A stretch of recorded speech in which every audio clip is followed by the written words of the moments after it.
Hello everyone, and welcome back to your daily government and financial news update. In today's video, we'll be discussing President Joe Biden's speech yesterday in regards to Social Security, why he's bashing a couple of different Republicans who he claims wants to end the program.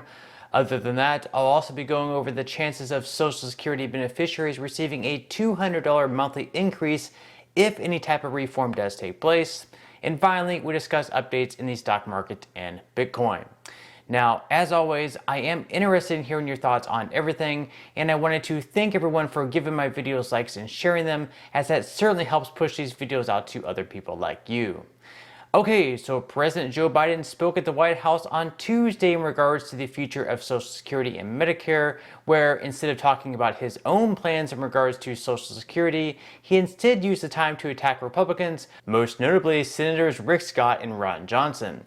Biden said that Scott and Johnson both wanted to abolish the Social Security program, talking about Senator Scott's 12-point plan to rescue America, which would put certain programs on the chopping block every 5 years. This means that certain programs such as Social Security would end every 5 years, and in order for them to continue on, Congress would need to pass them again. That's also exactly what Rick Scott wrote in his plan to rescue America, that if a law is worth keeping, Congress can pass it again. Which, true, Congress could pass it again, but I guess the only question is, will they actually pass the exact same benefits as we currently have now?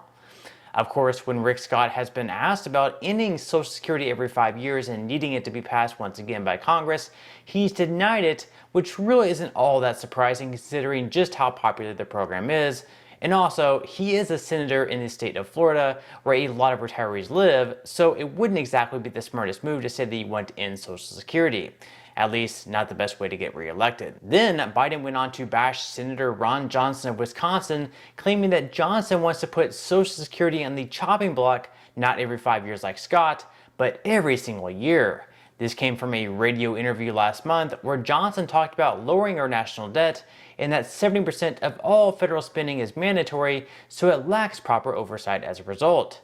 Johnson said, quote, "We've got to turn everything into discretionary spending so it's all evaluated so that we can fix problems or fix programs that are broken that are going to be going bankrupt. Because, again, as long as things are on automatic pilot, we just continue to pile up debt." And because of this, Johnson has been attacked relentlessly as trying to end the popular Social Security program. So in his own defense, he wrote up a statement saying, "Although I've been saying this since becoming a U.S. Senator, I recently came under attack again for suggesting we ought to be paying attention to the sustainability of Social Security, Medicare, and other, quote, mandatory spending programs by putting everything on budget as discretionary spending. We should also be concerned about our $30.6 trillion national debt, but few in Washington, D.C. are. There are two categories of federal spending, mandatory and discretionary. As its name suggests, mandatory spending is on autopilot and represented $3.53 trillion or 70.3% of federal spending in fiscal year 2021. Discretionary spending is subject to the annual appropriation process, which is horribly broken and represents the other $1.49 trillion or 29.7% of fiscal year 2021 spending." He continued, "Without oversight and because of neglect, the entitlement programs so many Americans now rely on are not on a sustainable course. According to its trustees, the Social Security Trust Fund will be depleted by 2035. The Medicare Part A Trust Fund will be depleted by 2028. No one can say with certainty what will actually happen when these trust funds run dry." So Johnson is trying to make a point here that he's trying to save Social Security by fixing the overall budget, rather than putting it up for review every single year and putting it on that chopping block.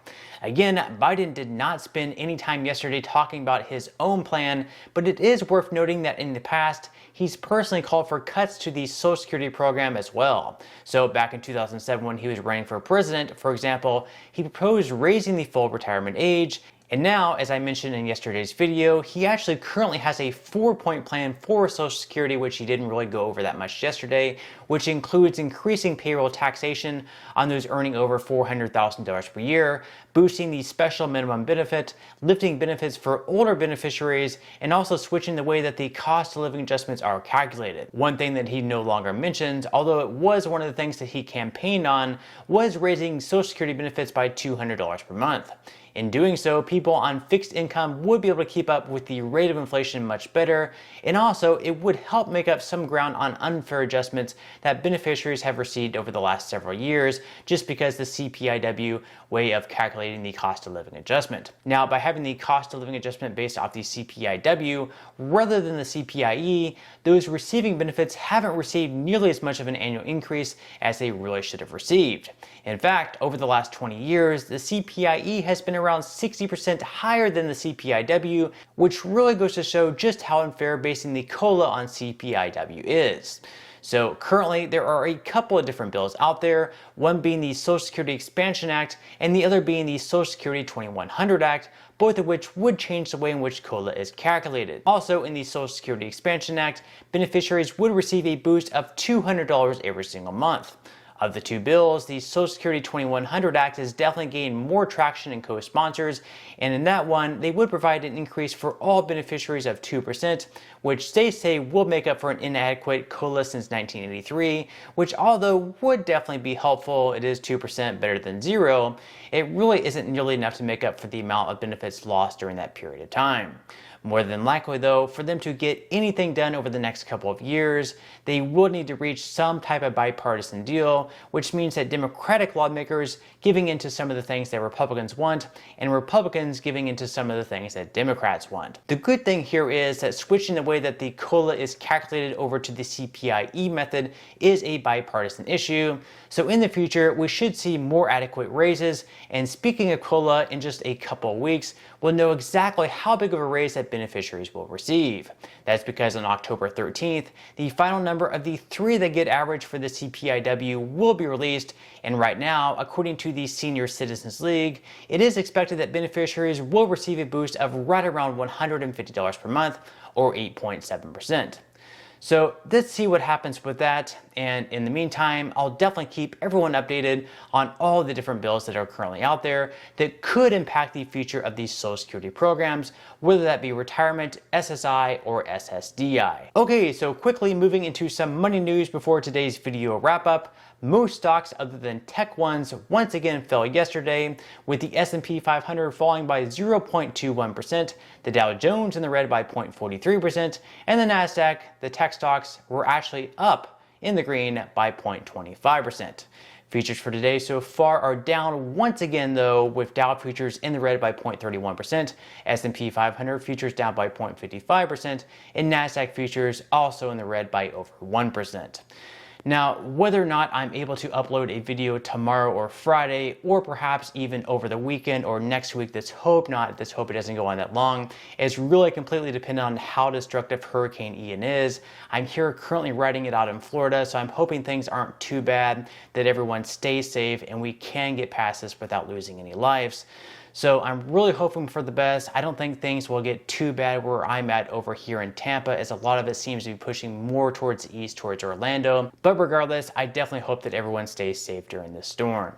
Now, before I wrap up today's video, if you would like to receive up to 12 free stocks and $5 worth of Bitcoin, in the comment section below, I will be leaving a link where you can receive just that from my partner in Webull. And even if you don't feel like investing at this time for whatever reason, once you receive the free stocks, what you can always do is just sell them for what they're worth and then transfer that money right back to your bank account.